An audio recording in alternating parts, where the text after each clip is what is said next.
Et yo tout le monde, c'est Romanga, on se retrouve aujourd'hui pour une nouvelle vidéo. Je parlerai de 5 animés à ne surtout pas voir en famille, et je pense que vous savez pourquoi. Le premier s'appelle Tsugumomo. Suite à la mort de sa mère, Kazuya Kagami a reçu un étrange hobby, les esprits qui vivent dans des vieux objets. Celui-ci appartenait autrefois à sa mère.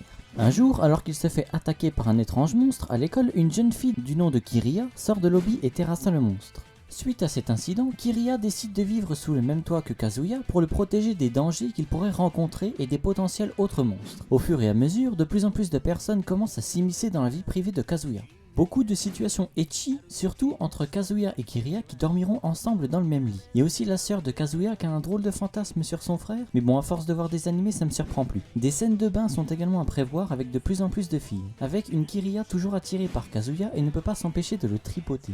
Sinon, à part ça, il y a des combats, il y en a qui sont insane, des OST encore une fois incroyables, l'animation n'est pas en manque, au contraire. Beaucoup critiquent l'animé à cause du ecchi full, mais j'ai trouvé l'animé très bon. L'animé a 2 saisons de 12 épisodes, sortis entre 2017 et 2020. Il touche par genre action, comédie, ecchi, romance, cool life, seinen et surnaturel, et pour thème combat et harem. Il est disponible sur Crunchyroll. Le tome 1 du manga Tsugumomo sort le 28 mai 2021 chez les éditions Noev. La version japonaise du manga compte actuellement 26 tomes, encore en cours à l'heure actuelle. Prochain animé.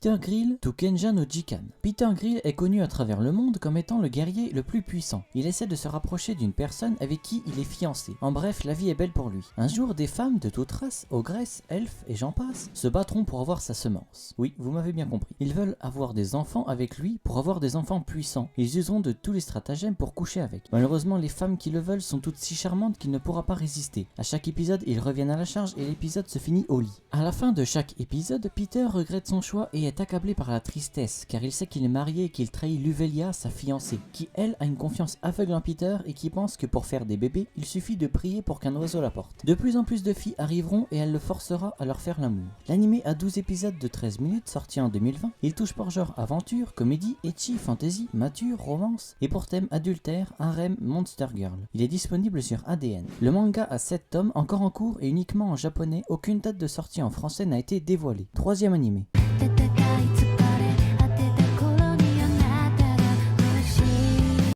Mushoku Tensei. J'en ai déjà parlé dans une ancienne vidéo, mais vu que l'anime a commencé, j'ai plus d'infos. L'histoire nous entraîne dans le quotidien d'un NEET qui vient d'être chassé de chez ses parents. Ayant le moral au plus bas, il pense au suicide. Jusqu'au jour où il aperçoit une ancienne camarade de classe sur le point de se faire renverser par un camion. Il la pousse et se fait renverser à sa place. Suite à ça, il meurt puis se retrouve réincarné dans un monde fantaisiste. Il se réincarne dans le corps d'un enfant du nom de Rudeus Grera. Il est le fils d'un épéiste nommé Paul Grera et d'une ancienne aventurière nommée Zenith Grera. Ayant tous ses souvenirs de son ancien monde, il est évidemment plus mature et intelligent, ce qui surprit quelque peu ses parents. Pour lui, ce monde est un nouveau départ, il va décider de devenir le plus grand magicien de l'histoire. L'animé est très beau visuellement, mais le héros est quelque peu pervers. Il vole les culottes, fait des sourires lubriques, etc.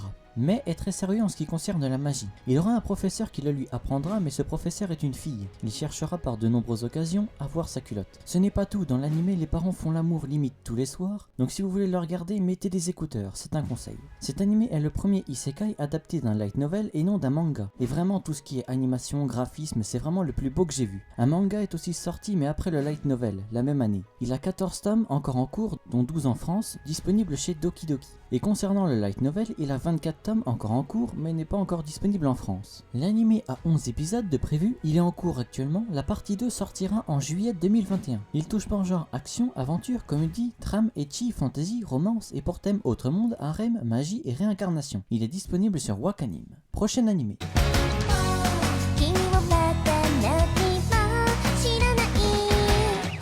Begata HK, ou en français Yamada, ma première fois. On suit Yamada qui est une lycéenne très populaire et respectée de tous, belle, intelligente, bref, tout ce qu'il faut. Mais elle cache sa vraie personnalité. En fait, tout ce qu'elle veut c'est perdre sa virginité, effectuer son premier rapport sexuel. En gros, elle pense qu'au sexe. Elle rêve d'avoir 100 partenaires sexuels, et oui, ça fait beaucoup. Personne ne connaît sa vraie personnalité sauf sa meilleure amie Miharu, une fille très attachante et qui a un petit copain. Elle aidera donc Yamada dans sa conquête. Yamada achètera son dévolu sur un mec de sa classe, Kosuda, qui n'est ni spécialement beau, ni intelligents. Tous les élèves savent d'avance que Kusuda n'a aucune chance avec elle, alors que c'est tout l'inverse. Ils vont apprendre à se connaître et se rapprocher petit à petit. Des personnages entreront dans l'histoire au fur et à mesure et s'impliqueront dans leurs relations. Quand j'ai découvert cet animé, j'ai vu qu'il avait une VF et une très bonne en plus, ce qui m'a surpris, je vous la conseille. L'animé a 12 épisodes sorti en 2010, il touche pour genre comédie, ecchi, romance, school life et pour thème école et virginité. Il est malheureusement uniquement disponible sur les sites de streaming. Dernier animé.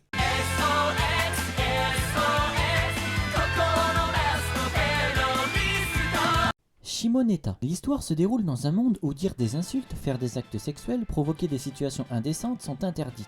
Du coup, personne ne sait ce qu'est le sexe, les gros mots, etc. Sauf quelques personnes. L'organisation SOX, l'organisation anti-système qui lutte contre cette loi. C'est une organisation qui a pour but de faire découvrir au monde le sexe, tout simplement. Ils useront de tous les moyens pour parvenir à leur fin. On suivra Tanukichi Okuma, qui est le fils d'un père soi-disant terroriste car il n'arrêtait pas de sortir des propos indécents. Il se retrouvera entraîné dans l'organisation SOX et devra participer à leur plan. Il sera accompagné la plupart du temps par Kajo Ayame qui est la vice-présidente du conseil des élèves, mais sa véritable identité est Blue Snow, une terroriste de l'organisation SOX, qui est une grosse perverse et qui aime bien faire des allusions sexuelles la plupart du temps. Un animé drôle avec du coup pas mal d'ecchi. L'animé a 12 épisodes sortis en 2015, il touche par genre comédie, ecchi, school life, shonen et pour thème école. Il est disponible sur ADN. Bon et bien voilà, nous arrivons à la fin de la vidéo, j'espère qu'elle vous aura plu. N'hésitez pas à liker, vous abonner et partager, ça me ferait plaisir et ça m'aiderait beaucoup. N'oubliez pas de mettre le petit commentaire pour me dire ce que vous avez pensé des animés présentés. Sur ce, à plus pour une prochaine vidéo.